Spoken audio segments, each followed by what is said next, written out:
नमस्कार। चलिए आज बात करते हैं जीवन की सबसे बुनियादी, सबसे जरूरी चीज के बारे में।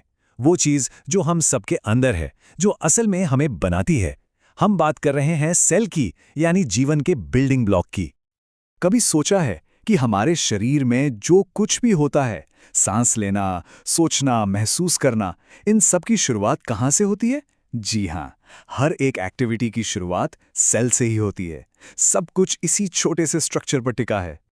तो चलिए इस कमाल के सफर पर निकलते हैं और जानते हैं जीवन की इस सबसे छोटी इकाई के राज। तो आखिर ये सेल है क्या भला? देखिए, बहुत ही सिंपल तरीके से समझते हैं। सेल जीवन की सबसे छोटी, सबसे बुनियादी इकाई है। हर जिंदा चीज, फिर चाहे वो छोटा सा बैक्टीरिया हो या कोई विशाल पेड़, इन्हीं सेल्स से बना है।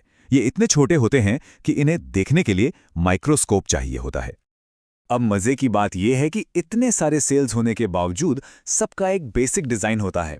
चलिए सेल के उन 3 सबसे जरूरी हिस्सों को समझते हैं जो मिलकर जिंदगी का सीक्रेट कोड बनाते हैं।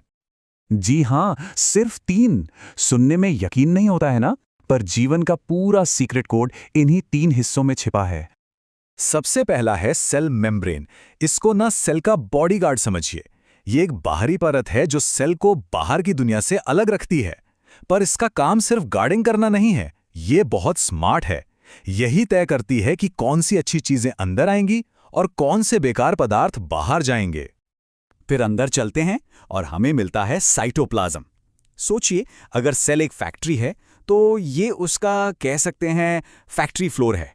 ये एक जेली जैसा लिक्विड है जहां सेल का सारा एक्शन होता है। एनर्जी बनाना, प्रोटीन तैयार करना, सब कुछ। असल में यहीं पर जिंदगी की पूरी केमिस्ट्री चलती है। और अब तीसरा और शायद सबसे अहम हिस्सा, न्यूक्लियस। यह है सेल का असली बॉस, इसका कंट्रोल सेंटर, या कह लीजिए इसका दिमाग। इसी के अंदर हमारा सारा जेनेटिक मटेरियल यानी डीएनए एकदम सेफ रहता है। यही डीएनए सेल को सारे ऑर्डर देता है कि उसे क्या करना है, कैसे बड़ा होना है और कैसे डिवाइड होना है। हाँ, तो ये जो कंट्रोल सेंटर है ना, ये बहुत जरूरी है। यही वो डीएनए होता है जो तय करता है कि किसी की आंखों का रंग कैसा होगा, बाल कैसे होंगे, मतलब हमारी हर एक जेनेटिक पहचान यहीं से कंट्रोल होती है। लेकिन एक सवाल उठता है, क्या सारे सेल्स बिल्कुल एक जैसे होते हैं? ऐसा नहीं है। चलिए पौधे और जानवरों के सेल्स का फर्क समझते हैं। देखिए, एक तरफ है एनिमल सेल और दूसरी तरफ प्लांट सेल। पहली नजर में ही कुछ बड़े फर्क साफ दिख रहे हैं ना। जो प्लांट सेल्स होते हैं ना, उनमें 3 एक्स्ट्रा चीजें होती हैं जो एनिमल सेल्स में नहीं मिलती। एक तो है मजबूत सेल वॉल जो पौधे को सपोर्ट देती है। फिर आता है क्लोरोप्लास्ट जिसकी वजह से पौधे हरे होते हैं। और तीसरा है एक बड़ा सा वैक्यूल जो पानी और न्यूट्रिएंट्स का स्टोर हाउस है। और पता है, ये जो क्लोरोप्लास्ट है, ये पौधों को एक तरह की सुपर पावर देता है। इसी की वजह से पौधे वो कमाल का काम कर पाते हैं जिसे हम फोटोसिंथेसिस कहते हैं। मतलब वो सूरज की रोशनी से सीधा अपना खाना बना लेते हैं। ये एक ऐसी पावर है जो जानवरों के सेल के पास नहीं है।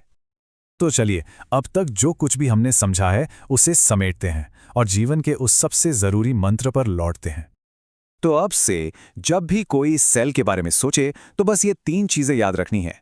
मेम्ब्रेन यानी बॉडीगार्ड, साइटोप्लाज्म यानी फैक्ट्री और न्यूक्लियस यानी कंट्रोल सेंटर। ये तीनों हिस्से ये अकेले काम नहीं करते।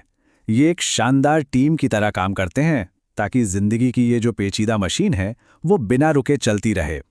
एक के बिना दूसरा अधूरा है और तीनों मिलकर ही जीवन को मुमकिन बनाते हैं। तो आखिर में एक सवाल छोड़ जाते हैं कि जीवन का ये जो छोटा सा राज है, ये असल में कितना बड़ा है। शायद इस छोटी सी चीज में ही इस पूरे ब्रह्मांड का सबसे बड़ा जादू छिपा है।